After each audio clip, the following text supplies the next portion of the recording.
Podcast-ийн шинэхүү өглөө эхлүүлж байгаа үзэгч та бүхэндээ баярлалаа. Ингээ кофе цай нэвтрүүлгээр үзэгч та бүхэндээ хэрэгтэй мэдээлэл болон сонирхолтой ярилцлагыг хүргэдэг байгаа. Ингээд өнөөдөр студид хүрэлцэн ирсэн зочноо та бүхэндээ танилцуулъя.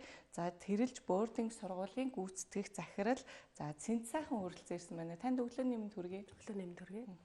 За тэгэхээр бас зуны ууртуудаа амралт маань ерөнхийдөө ингээд зэгцрэх гэж байна тий. Тэгээд бас телевиз үзэж байгаа үзэгчд маань бас хүүхдүүдийнхаа хичээл номд бас анхаарж байгаа болов тэгвэл бас дэлгэцэндээ анхаарлаа хандуулаарай. Маш сонирхолтой та бүхэнд мэдээллийг хүргэхээр бас зочноо урьсан байна. Тэгээ та юуны төрөнд бас сургуулийнхаа талаар бас танилцуулж өгөхгүй үзэгчтэй. Тэгэлгүй яах вэ? Бүх үзэгчдтэй удахгүй болох гэж байгаа хичээлийн шинжилгээ минь төргий. Бидний нөгөө уртаас урт амрах хугацаа маань дуусаж ажилдаа орох, сургуультай орох цаг маань хаяанд ирсэн байна. Тэгэхээр манайх болохоор үзэгслэнд горих тэрэлжид байрладаг Монголын анхны эко бүсэд байгуулагдсан олон улсын Кембрижийн хөтөлбөртэй дотуур байртай юм тэрэлж boarding school гэдэг юм олон улсын сургууль байгаа. Бид нэр ингээд удахгүй хичээлийн шинэ 7 дахь хичээлийн жилээ эхлүүлэх гээд цөөн сурагч нэмэлтээр бүртгэж байгаа. Тэгэхээр бас сүүлийн үед ер нь бол яг юм boarding тий одоо дотуур байртай гэдэг ийм сургуулиуд их нээгдэх болж байна л да. Тэгээд бас танаа одоо яг тэрэлж boarding сургууль маань бас анхдагч гэдгээрээ маш онцлог байгаа шүү дээ. Тий энэ дээр бас Тэгэлгүй яг нөгөө анхдагчид мэс зүсдэг гэдэг шиг тий мэс хаглал 2019 онд ингээд хотоос зайдуу яг бүх дэд бүтцээ өөрсдөө шийдээд ингээд сургууль маань үйл ажиллагаа эхэлж исэн. Аль хэдийн 6 жилиг ардаа үлдсэн 7 дахь жилээ өгтөх гэж байна. Тэгээд анхдагч гэдэг бол мэдээж маш олон зүйлээрээ анхдагч гэдгийг тодорхойлж болно л доо. Ер нь бол яг Кембрижийн хөтөлбөртэй дотуур байртай сургууль бол байсан. Гэхдээ яг байршлын хувьд яг эко бүсэд эко хөтөлбөртэй гэдгээр бас нэлээд онцлогтой. За дотуур байрны хувьд бол манайх бүр үлгэр жишээ маш гоё юм тогтчихсон дотуур байртай. За баг бүрэлдэхүүний хувьд маш тогтвортой, гадаад Монгол багштай. За Кембрижийн хөтөлбөр, үндэсний цөм хөтөлбөр, за IELTS, SAT-ийн шалгалт гэх мэтчлэн маш олон шалгалтуудад хүүхдээ амжилттай өгүүлээд 5 удаагийн төгсөлт хийчихсэн байж байна. Тэгэхээр яг энэ нөгөө бүх одоо түргэн тусламж гэдэг юм уу тий одоо яралтай нөхцөл байдлаас хоол зайдуу энэ бүх асуудлуудыг шийдээ 6 жил доктортой үйл ажиллагаа явуулна гэдэг бол бас тийм ч амар байгаагүй. Гэхдээ энэ хэрээрээ бид нар бас одоогийн байдлаар байгаа хотоос зайдуу байж байгаа эдгээр сургуулиуд дотор хамгийн туршлагатай тооцогдно гэж үзэж байгаа. Тэгэхээр мэдээч хэрэг яг одоо байрлаад тий одоо яг хүүхдүүд олон хүүхдүүдийг бас нэг дор байлгана гэдэг бол тий удаан хугацаанд шүү дээ. Тэр чинь бас их маш их туршлага үндэслэж бас хийх байх л да. Тэгээд дээр нь бас яг одоо энэ сургуулийн хөтөлбөрөд одоо мэдээж хэрэг үзэгчд маань гэсэндээ маш их сонирхож байгаа байх л та тий.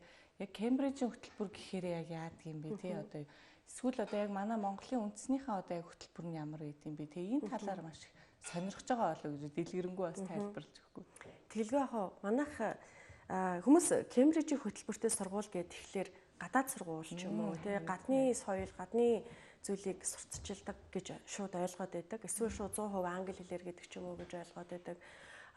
Зарим хүмүүс бүр манай пэйж дээр тэгж гадны яасан одоо юмыг сурталчилсан энэ гэж аягүй тийм сөрөг комент дээр үлдээж исэн. Гэтэл бид нар боловсролын сайдын А511 тушаал буюу олон улсын хөтөлбөрийг хэрэгжүүлдэг зэрэгцээ үндэснийгээ цөм хөтөлбөрийг хоёулангийн давхар хэрэгжүүлдэг гэсэн. Манай сургуулийг төгсөж байгаа хүүхэд Кембрижийн 8 дугаар ангийнхаа маань checkpoint за 10 дугаар ангийнхаа маань IGCSE 11-ийн ASA гэдэг ингээд 4 түвшний шалгалтыг бэлдээ 4 сертификаттай төгсөх боломжтой. Үүнээс гадна эслийн шалгалтаа давхар өгөөд эслийн шалгалтын оноогоо аваад за дараа нь магадгүй төрийн албан зүтгэгч юм уу те энэ тохиолдолд үндэснийхээ хэлээ мэддэг, үндэснийхээ босоо бичгээ мэддэг. Тэгсээр нэ англи хэлний одоо өндөр түвшний мэдлэгтэй мөн дээрээс нь манайх нэмэлтээр хятад хэл ордог. HSK төвшний бүх хэлийг бүх төвшөнд англи хятад хэлийг заадаг гэсэн үг. Тэгэхээр энэ бүх мэдлэгийг зохицоор нь олгоно гэж ойлгож байна. Яг тий одоо Кембрижийн ингээл тий нөгөө үг нь ингээд нөгөө гадаад үг болоод тэгэхээр ер нь бол хүмүүсийн ойлголт ингээд буруу болоод ирдэг л дээ. Тий яг ингээ гадны одоо тэр чигтэл дотроо ингээл бүх хүүхдүүд гадаадаар яриад тий баг юм гадны л одоо сургалтыг Монголдо ингээд явуулаад ийн гэж ойлгоод байдаг л дээ. Тэгэхээр яг тэр бол мэдээч хэрэг яг одоо судлаад явах юм бол өрөөсгөл гэдгийг мэднэ. Яг ингээд наанаа бол хүмүүсийг тийм ойлголттой идэв учраас ингээд маш сайн дэлгэрэнгүй тайлбарлах нь чухал юм болов уу гэж бодож байна л да. Тэгээд ялгаагүй яг Монгол улсынхаа тий яг одоо энэ боловсролын одоо юу системийг яг адилхан зааж байгаа тий үндэсний өв соёлоо ч гэсэндээ маш сайн дээдлж одоо тэр хичээлүүдийг бас орж байгаа шүү дээ мэдээж. Тэглгүй яг манайх яг үндэсний өв соёлыг дээдлэх, монгол хэлээрээ ярих, бичих одоо энэ тал дээр бол маш их анхаардаг.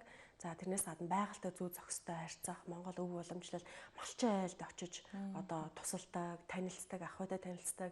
Нөгөө хайкинг клуб буюу одоо тэрэлжийн үзэсгэлэнт байгальтай одоо юу ярих вэ? Тэр сайхан аялал ингээ алхахтаа овоонд гарч чулуу өргөдөг гэдэг ч юм уу те ингээд нэг юм монголчуудын эртнээс уламжилж ирсэн мартаж болшгүй тэр соёлыг бас хичээлээрээ дайлимдуулаад одоо дамжуулаад хүргэхээс гадна Кембриж хөтөлбөр маань өөрөө дэлхийд дахинд хүлээн зөвшөөрөгдсөн хамгийн олон улсад хэрэгжиж байгаа ийм хөтөлбөр байж байгаа.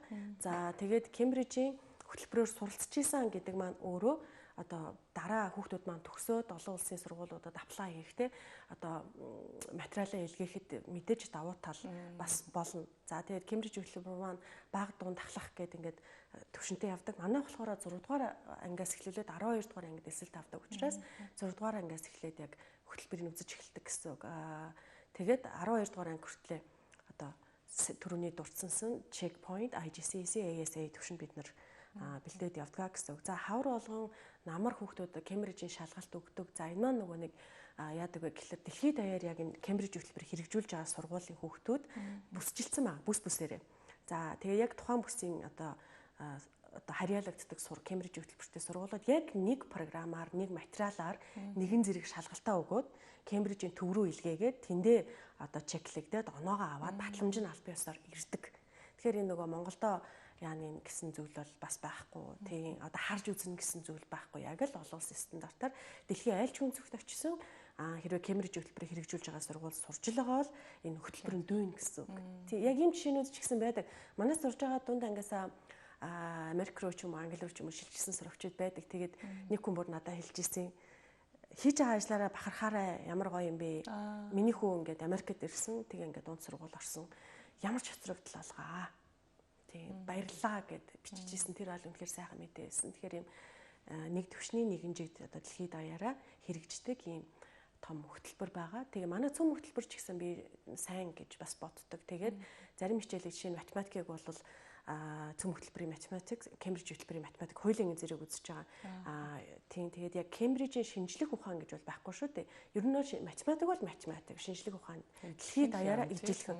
Энэ хөтөлбөрийг заах арга барил, хэрэглэгдэхүүн тэр хөтөлбөр төлөвлөгөө өөр байгаад тийм энэ л ялгааг бас ойлгоостой гэж хүсэж байна. Тийм нөгөө заах арга барил тэр хүүхдийг яаж дуртай болох уу гэдэг тэр тал байгаа бах тийм мэдээж хэрэг яг бүх одоо оронд ижлэх нь л явж байгаа ш томьёоллоор бол тийм томьёоллоор адилхан. Тэгээд манай сурагчид чинь дандаа юм хоёр сурагч хэрэглэдэг байхгүй цөм хөтөлбөрийн Монгол сурагчиг, англи сурагчиг яг нэг хослуулаад хэрэглээд явдаг. За тэг яг ингээ бөөрдийн одоо яг байрлаж сурдаг сургууль гэхээр бас ингээд эхлээд бол жоох юм нөгөө сэтгэл зүйн бэлтгэлгүй ч юм уу тий ээж аав нас яг ингээд 5 хоног тэндээ байрлуулад ингээд тий хагасаа бүтэн сайндаа одоо гэртээ ирэн шүү дээ тий тэрэн дээр бас ингээд бас их одоо юу гэдэг яг зориг гаргахгүй ч юм уу тий нэг бол эсэргээр бол маш гой санагдчихлаа ягаад тэгэхээр маш зөв амьдралын хэв маягт орох тий одоо яг юу гэдэг 5 хоног байхгүй байж байгаа эргээд гэртээ ирэхэд нөгөө гэр бүлийн харилцаа маш нэгт байна тий нөгөө санцсан эсвэл одоо хүүхдүүд бас 5 хоног байсан хичээлийнхаа тухай тэр тухайгаа ярина эцэг эхчүүд гэсэн тэрийг маш анхааралтай сонсохыг хүсдэг болов гэж бодож байна л да. Тийм. Бид нар ингээд хаштаг хэрэглэхдээ ч юм уу ер нь ингээд хүүхдүүдтэйгээ төгсөгчдтэйгээ харилцахдаа TPS family гэж бичдэг байхгүй. Тийм. Бид нар бол томруулсан нэг гэр бүл. Яг л аавтай ээжтэй, эмээтэй өвөөтэй одоо хоолтой унттай ингээд яг тийм нэг юм гоё амьдрал буцалж идэг. Маш гоё сургууль. Би бол жишээ нь ажиллаараа маш их бахархтай, маш дуртай. Манай ажлынхан ч гэсэн ер нь тийм. Тэгээд хүүхдүүд маань ч гэсэн сургуультай хайртай. Мэдээж Хүүхэд битгий хэл одоо жишээ нь таныг ч юм уу те за 5 хоног ингээд гэрээсээ хол бүх юм орхиод тэнд очиод ингээд ажил гэл тэгвэл ямар асуудал үүсэх үү те бас нэг юм төгшин яах вүлээ ар герман яах вүлээ гэл те ингээд асуудал үүснэ шүү дээ. Энтэй яг л адилхан хүүхэд ингээд гинт орчноос солиод тэс өөр орчинд өөр айлын хүүхдүүдтэй нэг дор ингээд ажиллана одоо амьдрын суралцсан гэдэг бол нэг тийм бас амархан зүйл биш. Гэхдээ сурцсан дадцсан хойноо бол нийгэмшлээ маш том скиллийг ингээд ур чадварыг суулгачдаг. Тэгэхээр харилцааны ур чадвар, бусдтай тасан зохицох, даван туулах энэ бүх ур чадвар бие даах чадварыг чинь яг ингээд бие даалгаж байж л сураадаг тий. Онлоор бид нар мянган удаа тий. За ингэх хэвээр хамтрал гэдэг бол ийм юм аа. Багийн ажиллагаа бол гэж ийм юм аа гэдгийг заагаад энэ тодорхой хэмжээний мэдлэг авах боловч дадлал олж чадахгүй. Тэгэхээр яг энэ нөгөө гар утасны хэд хамааралтай болцоод байгаа тий. Нийгэмшлээс одоо бидний өмнө нь мэддэггүй сонсдоггүй байсан тэр төрлийн одоо траума гэдэг юм уу янз бүрийн зүйлс илэрчээд байгаа энэ цаг үед бол яг бордын сургууль хүүхдийг нийгэмшүүлэх, багаар ажилуулах, бие даах, бүр хамгийн гол нь шийдвэр гаргах энэ чадваруудад сургадаг бүр маш гоё тийм сонгодог жишээ. Тэгээ бид нар бас яг энэ сургууль анх байгуулад байж байхдаа ч гэсэн одоо дэлхийн хамгийн топ үлгэр жишээ Швейцарын бординг скул, за Малайз чиглэлийн бординг скул, за тэг яг Америкийн бординг сургуулийн ингээд материал дээр суурилж агаад, орчуулж агаад, дүрм журм орчуулж агаад ингээд анх эхэлж исэн. За тэрэн дээрээс нэмээд би бол жишээ нь олон улс ихтэй найрамдал зохицолбор буюу найрамдал цусланд те бараг 10-аад жил ажилласан юм. Туршлагатай найрамдлахын шугамар би Америк нэгдсэн улс, Солонгос улсад хүүхэд авч явж те ингээд туршлага судалж байлаа. Тэгээд манай ахлах тоогооч маань бас яг найрамдал төвд 20 гаруй жил ажилласан. За манай төвлөрсөн үйл ажиллагаа нийтийн соёл өмчлийн ажлыг хариуцдаг багш маань мөн найрамдалсан 6 жил ажилласан юм байж ах чи тэ. Тэгээ яагаад энийг хэлж ийнэ гэхэлэр хүүхдийг бие даасан орчинд бие даалгахын чухал гэхдээ тэрийг ингээд бас хайчиж болохгүй. Тийм хүүхэд болгон өөр байж байгаа тий. Тэгэхээр тэр хүүхэд болгоныг ажиглаж одоо юм нэг бүрчлэн ажиллах тий хүүхдэд яг хүүхдийн хоолыг хийх яг хүүхдтэй ажиллах гэдэг бол тусгай мэрэгсэн хүний хийдэг ажил, бүр туршлагачсан хүний хийдэг ажил. Яг тэр хүүхд дээр туршилт хийж болохгүй байхгүй. Тийм болохгүй тий. Тийм учраас манайх бол нэлийн туршлагатай баг хамт болон бүрдсэн яг тэр тулгын чулуунууд нь яг хിവэр одоо ингээд 7 дахь жилдээ явж байгаа гэдэг бол нэлийн давуу талаа гэж хардаг. Мэдээж тэр яг өдрийн одоо 24 цаг хамт байна тий. Яг тэр хүүхдүүдийг бүхий л одоо цаг үед нь анхаарч ажиллах бол маш чухал байгаа тий. Их гой сонсогч байна л да найрамдлын багш нар байсан гэхээр тий найрамдал бол аргагүй бас яг хүмүүс ингээд маш гоё одоо юу гэдгийг туршлага судлах тий яг ажиллахт нь бол мэдээж хэрэг хүүхдийг маш сайн мэддэг байх нь чухал байгаад байна шүү дээ. Тэгэхээр их гоё сонсогч байна. Яг ингээд одоо эцэг эхчүүд маань ч гэсэндээ хүүхдээ ингээд даалгахын тулд бас нэг ингээд эргэлзээл тий яах бол ийх бол гээд тийм байдал их гарах бах. Тэгтээ миний хувьд бол ингээд бодохоор аюу гоё ингээд зөв амьдралын химнэлд ороо тий хүүхдүүд яг ингээд одоо юу гэдэг бодит яг байгальтайгаа тий хүмүүс хүүхдүүдтэйгээ найзуудтайгаа яг ингээд харилцааг маш нэгт үүсгэж штэ тий тэр нь ингээд одоо утасны хэрэглэнээс одоо яг тулгамдаад байгаа утасны хэрэглэнээс хол байлгаж чадчихээн тий тэгээд тэр нь эргүүлээд одоо хүүхэд бол яг л хичээлээ сайн хийх хэрэгтэй, эрүүл байх ёстой тий яг л тэр амьдралыг л одоо энэ 10 жилийн 12 жилийн хугацаанд байх ёстойг одоо тэр зүйлийг л яг бий олгож ийн л да одоо яг өнөөгийн нөхцөлд бол хэцүү байна л да тий агарын бохирдол бөглөрөл гээл тий энэ бүх зүйлийг нэг л одоо аргаар шийдчихэж шүү дээ тий тэгээд дээр нас одоо яг сургууль дотроо хичээлээ суралцсан дугуулангууд бас мэдээж хэрэг байгаа